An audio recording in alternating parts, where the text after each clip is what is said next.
Afternoon, everyone. My name is John Donahue. Today we're going to talk about some work that Sujan Shrestha and I have been doing in applications of virtual reality in clinical psychological assessment.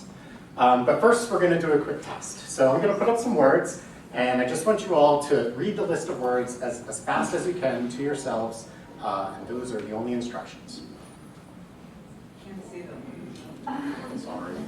People here. So, okay, all done. Not too difficult. Able to move through them pretty quickly. Now we're going to try it again. This time I'm going to put up some colors. I'd just like you to, again, to yourself, name the colors as quickly as possible.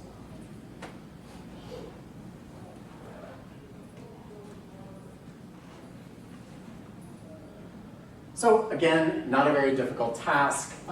People typically do that a little bit slower than the word reading exercise, but overall fairly simple. Now I'm going to put up some stimuli again, and again I'd like you to name the colors as quickly as possible.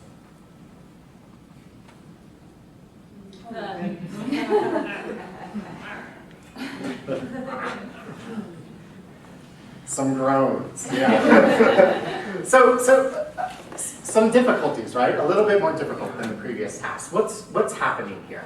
Well, this is a Stroop test. It's called the Stroop test, and what's being demonstrated here is something called the Stroop effect, which is when there is a mismatch between the word and the color of the word, it becomes more difficult for us to engage in the task that we're asked to do. And why that is because reading is a fairly automatic process for us, and our brain wants to engage in that automatic process, and we have to inhibit that, so to speak, in order to engage in the task at hand.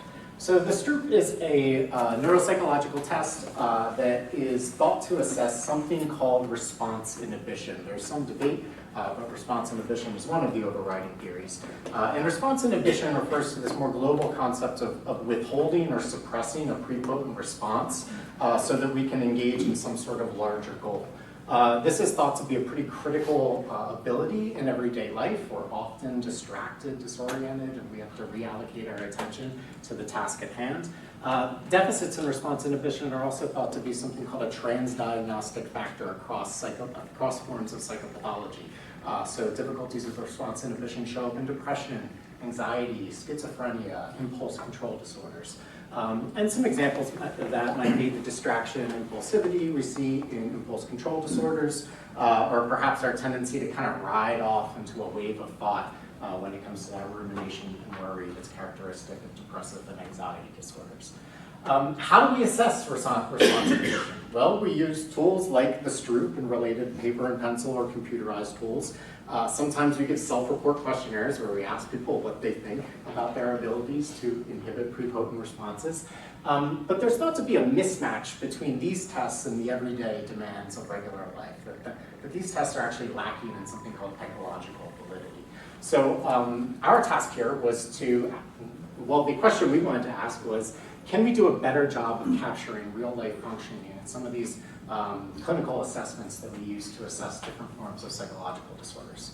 And that's where we come to virtual reality. Yes, so my name is Sujan. I'm a faculty in science and program director, and also faculty in the simulation game design program. So I call myself a magician. That's my job. I make magic happen. So part of my work is illusion. I work with illusion theories, particularly in how we make decisions in those environments. So John and I work with this, and it's purely computer-generated environments, but I also looked at the auditory frequency and see how those auditory actually impacts in certain types of decision making, how anxieties and all different things work. So what I'm going to call, so I'm going to go ahead. Yeah, so we decided we wanted to use virtual reality to assess response inhibition. And we'll report on a pilot study that was published in the Journal of Technology and Behavioral Sciences last year, in which a virtual reality Stroop task was developed by Sujan and his students. And this kind of mimicked a paper sorting task based on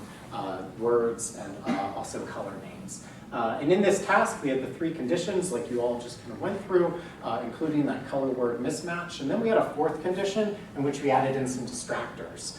Some auditory distractors, a boss yelling at you to kind of see how that would affect things. I'm not going to be able to get through any of this, and you can't see it anyway, but what I'm going to tell you is our findings suggested that we were fairly successful in creating a Stroop-like measure in a VR environment, and particularly interesting in that stressor condition, that correlated with self-report distress tolerance. So people that were more intolerant of distress did worse in that condition.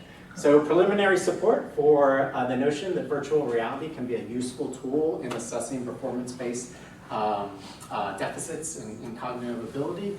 And I'm out of time, but we are doing a phase 2 of this study starting this semester in which we're beefing up our methodology and hopefully expanding our findings.